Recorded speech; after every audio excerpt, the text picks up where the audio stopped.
Hey, everybody, welcome back to the Maple Grove Scripture Reading Podcast. So last time we were in the first half of Job chapter 27. Job was waiting for Zophar maybe to take up his turn in the dialogue, but he never does, and so Job picks back up. He opens with the first formal oath in the whole book. He's swearing by the very God that he's been arguing with that he's not going to give his friends the false confession that they want, not until he dies. And then he turned to the question of what the godless actually inherit. There's no hope at the end, no prayer that reaches God, no delight in the Almighty. That whole passage quietly made the case that Job himself wasn't godless because he had not stopped calling on God for a single chapter of this book. He closed with a rebuke. You've seen all these things yourself. Why then this empty talk? Well, now he's going to make good on his promise to teach them something. He said he knew the ways of the Almighty wouldn't conceal them. And here's the lesson. So let me read verses 13 through 23 of Job chapter 27. Here is the fate God allots to the wicked, the heritage a ruthless man receives from the Almighty. However many his children, their fate is the sword. His offspring will never have enough to eat. The plague will bury those who survive him, and their widows will not weep for them. Though he heaps up silver like dust and clothes like piles of clay, what he lays up the righteous will wear, and the innocent will divide his silver. The house he builds is like a moth's cocoon, like a hut made by a watchman. He lies down wealthy, but will do so no more. When he opens his eyes, all is gone. Terrors overtake him like a flood. A tempest snatches him away in the night. The east wind carries him off, and he is gone. It sweeps him out of his place. It hurls itself against him without mercy as he flees headlong from its power. It claps its hands in derision and hisses him out of his place. So before we walk through the passage, it's worth taking note of what Job's doing here, because at first glance, it can look like he's contradicting himself. Earlier in the book, especially in chapters 21 and 24, Job's arguing that the wicked often prosper without visible punishment. He described them living long, wealthy lives, dying peacefully without the dramatic reckoning his friends kept predicting. He said their deaths were like everybody else's. And he ended chapter 24 by daring his friends to prove him wrong.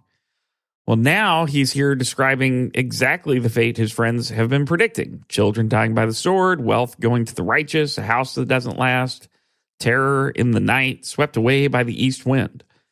But Job's not contradicting himself. He's making a more careful distinction than his friends ever made.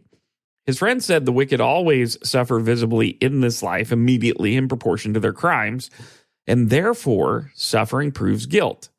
Job's argument wasn't that the wicked are never going to face consequences. It was that visible, reliable, proportional in this life mechanism his friends described doesn't hold as a universal rule that you can read backwards from someone's circumstances. What he's describing now is the eventual trajectory, the destination the wicked are headed toward, not a guarantee that it happens on a schedule that anybody can predict. The Pulpit Commentary puts it pretty well. The striking thing about Job's picture here is that success gets converted into disappointment. The wicked man starts from a position of prosperity. That's where Job begins in verse 13. This isn't a story about somebody poor and miserable from the start. It's a story about what happens to what someone built. So he starts by saying, however many his children, their fate is the sword. The offspring will never have enough to eat. The plague will bury those who survive him, and their widows will not weep for them. So, in the ancient world, a large family was considered one of the great blessings. Children were an inheritance, a legacy. They were the continuation of your name. The wicked man may have many children. Job doesn't deny that, but look at where it leads. Some die by violence. Those who survive him can't feed themselves. And when the survivors die, there's nobody weeping. Not because nobody's left, but because a man who is cruel at home produces no mourners. His widows won't weep. His legacy produces grief rather than honor. And then he moves on to the wealth. Though he heaps up silver like dust and clothes like piles of clay, What he lays up, the righteous will wear, and the innocent will divide his silver. So the wicked man may accumulate. He may pile up silver and accumulate clothing. He may build up his reserves, but they don't stay with him. He can't take it with him, and his children can't hold on to it. So it passes to others, the righteous and the innocent. This is actually a note of justice embedded in the trajectory. What was taken or hoarded or amassed, maybe through exploitation, eventually finds its way to the people who deserved it. And it's not always on the timeline that someone can observe, but the direction is real. Then he talks about a moth's cocoon, saying that it's like a hut made by a watchman. And that's an interesting image. A moth's cocoon is pretty intricate, and it looks solid, but it's designed to be temporary. The creature inside is eventually going to consume it from within on its way out. A watchman's shelter is put up quickly for a single season, a temporary structure that's going to be torn down when the watch ends. The wicked man builds, he invests, he constructs something that looks like it's permanent, but the materials are wrong and it's not going to hold. Job continues, he lies down wealthy, but will do so no more. When he opens his eyes, all is gone. So Job says that this is going to be a quick thing, right? That the wicked man is going to go to sleep rich and then wake up and it's all gone. Between one night and the next morning, the entire structure of what he's built has disappeared.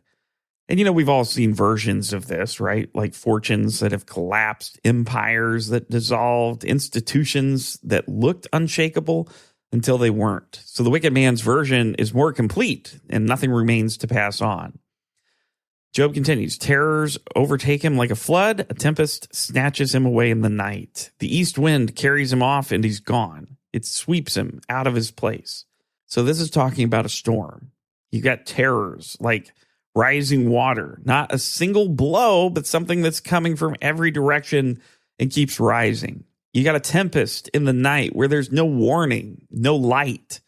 And then you've got the east wind, which in the ancient Near East was a desert wind. It's a scorching blast from the wilderness that stripped everything in its path. It's the same wind that appeared back in chapter 1 when a storm from the desert struck the house where Job's children were gathered. So Job knows what the east wind does. He uses it here as the image of final total removal, not just struck down, but swept out, relocated to nothing. Think about the footage that you sometimes see after a major storm, a neighborhood where the foundations are visible, but the houses are gone. They're not there anymore. The storm didn't just damage the houses, it took them somewhere else, completely destroyed them.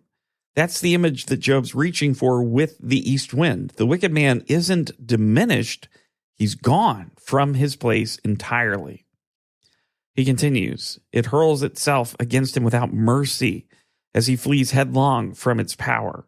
So there's no negotiating with the east wind. There's no last-minute arrangement. There's no way to redirect what's coming. He flees, but there's nowhere to go that's outside of it. And then finally, it claps its hand in derision and hisses him out of his place. So the storm itself is mocking him. In the ancient world, clapping hands and hissing were gestures of public contempt. The crowd's way of shaming someone, being removed from a place they should never have occupied. Job gives even the wind a voice for the end of the wicked man. It's a dark image, and it's the last word of this chapter. Job said at the beginning of this section that he would teach his friends about the power of God and the ways of the Almighty. It's a lesson. It's not a comfortable one. It's not a description of immediate, visible, perfectly proportioned justice falling on the wicked people in real time, but it's a description of what the wicked will inherit when the full accounting comes. And that distinction does matter. Job is not saying his friends were wrong about God's justice. He's saying that they're wrong about how to read God's justice in any given person's circumstances. The trajectory that he's describing is real, but using it as a diagnostic tool for specific people in specific situations, that's where they went wrong. And there's something almost ironic in what just happened in the dialogue. The friends spent 3 full cycles of speeches trying to get Job to confess by describing the fate of the wicked in vivid detail. Eliphaz did it, Bildad did it, and Zophar did it. Now, Job turns that same description back on them, not to make a confession, but to demonstrate, he may know this material way better than they do. And that knowing it doesn't require applying it wrongly. He's always agreed that wickedness leads somewhere bad, but he's not agreed that suffering is the sign that you're already arrived there. All right, next time we're going to get into Job 28, which is a poem about wisdom, where it's found and where it isn't. It's really different compared to what we've been reading so far. All right, hope you have a great day. We'll talk again soon. God bless.